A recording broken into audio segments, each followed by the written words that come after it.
So tell me, John. Take a look. Here's the photo of a company that produces fresh mango in Mali. And this is a picture of Marlene. Hello, my name is Marlene Amegampwe and I'm the General Manager of SES International. How interesting. Marlene is 27 years old and originally from Benin. The company that she runs has seen incredible growth. In 2007, SCS had a turnover of 30,000 euros. In 2014, it was 1.5 million euros. What happened? Has Marlene found oil in her fields? No. Amongst other things, the company benefited from EU assistance. What? The European Union invests in African companies? No, not directly. SCS is supported by COLEACP. What? COLEACP, the Europe, Africa, Caribbean, Pacific Liaison Committee. We're an interprofessional organisation from the private sector. We represent producers and exporters of fruit and vegetables in the south and European importers in the north. And what do you do? Together, we account for more than 85% of the flow of fruit and vegetables from ACP countries to Europe. For 40 years now, our entrepreneurs have been aware of the importance of their role in the development of their region. But where on earth do you come from? At the end of the 90s, regulations on food products became more stringent in the EU. There was a risk of losing an important market for exporters in the south, which would have had a catastrophic socio-economic impact for small producers. We alerted the European Commission, which worked with the ACP group of states to design and finance a technical assistance program. This program was entrusted to COLEACP. It's called the PIP. Strange name? PIP is well known in ACP countries. Millions of small producers have benefited from it and have been able to meet this challenge. Let me illustrate what I mean. Imagine the regulations as a train that's constantly moving forward and doesn't stop. The ACP producers are afraid they'll miss the train. And? Well, COLEACP gave them the means to catch the train and climb aboard. And it doesn't stop there. COLEACP is now ahead of the train. We anticipate evolutions in the market. We pay close attention to railway points. Railway points? Well, for instance, without knowing it, we anticipated the principles of social responsibility. Along with the European Commission, we also pioneered public-private partnerships for development. In practice, what do you do exactly? Well, let's go back to Marlene. She wanted to meet her customers' requirements for organic produce and implement an ethical approach. Oh, very trendy. Her company started by sending a request for support to COLEACP. Well, we started by building an action plan with her, with a dedicated budget. What do you mean by action plan? You need to understand that COLEACP support is centred on technical assistance and capacity building, and it is always based on cost-sharing principles between the beneficiary and COLEACP. So we identify and define everyone's responsibilities. Practically? Marlene focuses on infrastructural improvements, while we take charge of the capacity building of her staff. Every single support activity in the action plan is conditioned by the completion of the company's counterpart. And does it really work? It always works with motivated companies. When Marlene took on an ethical approach, we advised her, but she had the potential. You are a kind of coach? Exactly. The support provided by the European Development Fund has a leverage effect. As soon as customers are confident in a company's performances, it gains the trust of financial backers too. Any figures? SCS now exports 1,500 tons of fresh mangoes to Europe, and Marlene is in a much better position to access various funding sources for her investment projects. Is that a lot? 1,500 tons of mangoes? SCS is still an SME, but its growth is impressive. It's gone from exporting 2 containers in 2007 to 60 in 2014. At the start, Marlene worked with 40 small producers, all certified. And today she works with 5 times that number. For the capacity building, as you call it, do you send the European experts in the field? That must cost an arm and a leg. No, we work with local resources. Now look, this young woman is called Niama. She goes to villages and trains growers who produce fruit for SCS. COLEACP designed the educational materials. But this Niama, then is she paid by COLEACP? No, she is employed by SCS. Marlene hired her. But Niama was trained by a local consultant, who in turn had been trained by COLEACP. In fact, we train trainers. We put together both technical and pedagogical training. We have developed tools and a methodology that works really well in the field. And we've also set up an e-learning platform. How many people out there are like Nyama? There are tens of thousands in companies trained by our network of around 1,000 consultants. We have in fact created self-sustaining support mechanisms. You seem quite proud. Yes, we're happy to see the experts that we've trained offering their services in other ACP countries, a South-South cooperation. And I'd go even further. These local consultants now contribute to the design of our future interventions. They add their input to our methodology and to our tools. You could almost call it a South-North cooperation.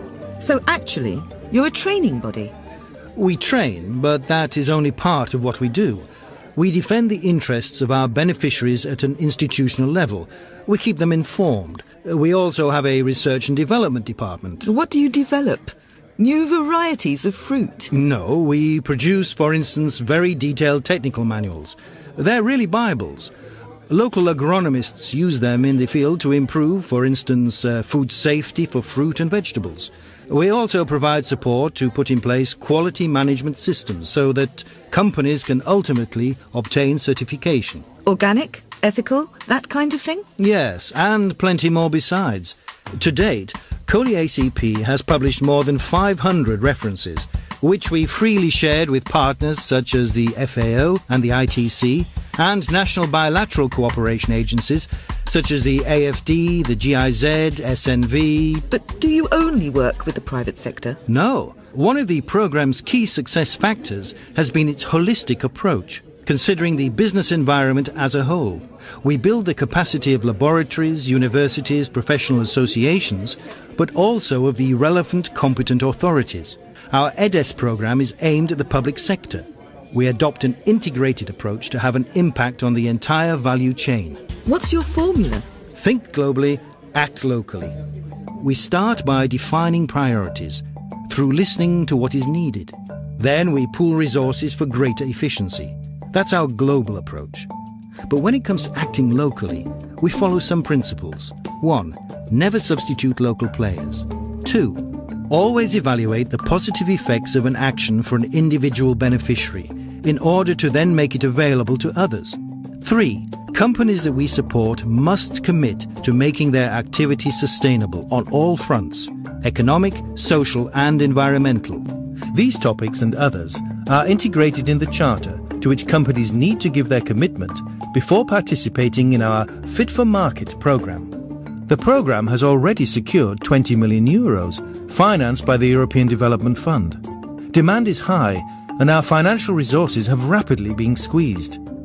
We are actively looking for complementary funds by welcoming new partners to join. The objective of the Fit for Market programme is to strengthen companies' competitiveness by adopting sustainable business practices. Competitiveness? That's not a word you use when talking about cooperation. We're an organisation of entrepreneurs, not daydreamers. Our board of directors is made up of businessmen. They embrace sustainability as long as it's connected to a certain degree of profitability. OK, that's enough waffling. I want figures. In 12 years, thanks to the European Development Fund, COLEACP has been able to support 1,600 projects, like Marlene's, in 50 countries. Our results have had an impact on the whole horticultural sector. According to whom? Our activities have undergone an external evaluation appointed by the European Commission. The conclusions drawn by the report were very positive. Do I just have to take your word for it? Nope, here's the file. These last 5 years, the companies that we have supported have increased their revenues and created employment.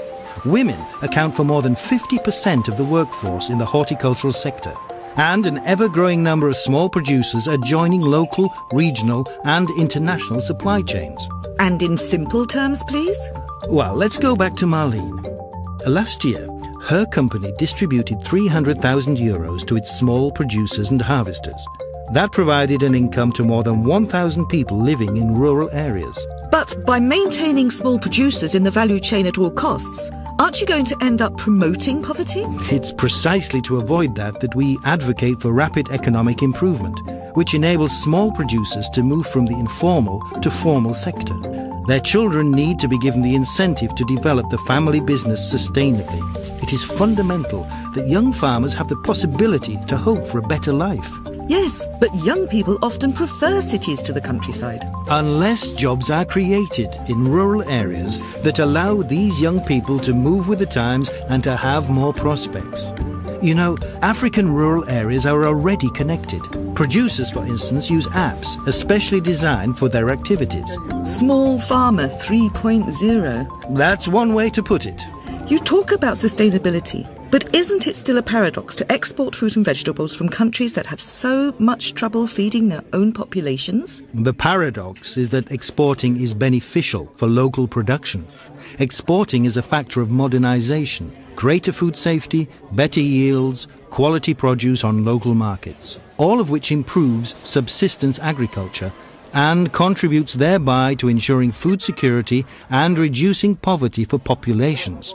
It's a virtuous circle. But there must be some downsides to it. For example, making all those people dependent on a few companies without any transmission of skills or technology, and also without there being any real positive impact on local populations. The danger exists. There might be a temptation in some cases for agri-food leaders to simplify schemes by shortening supply chains through vertical integration.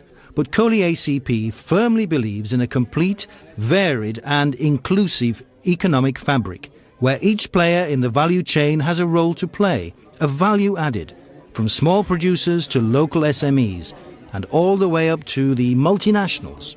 Picking mangoes and exporting them, that's not really creating added value, is it? Well, as to that, ACP companies have fully understood that they can directly take part in processing some of their products.